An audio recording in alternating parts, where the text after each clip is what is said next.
الصف السادس العلمي.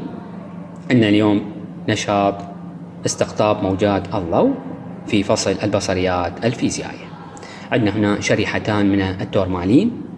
الشريحة الأولى تدعى بالمستقطبة التي تقوم باستقطاب الضوء النافذ من خلاله، وعندنا شريحة ثانية تسمى بالمحلل، وعندنا حاجز ومصدر ضوئي.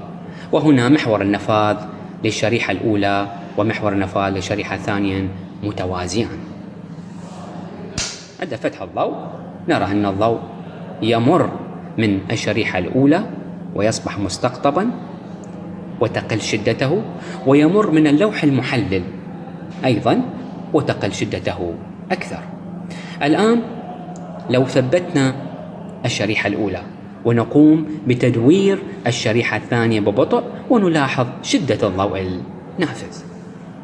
لاحظ عزيزي الطالب، نقوم بتدوير لوح المحلل ونلاحظ شدة الضوء النافذ كيف ستقل شدته تدريجيا عند التدوير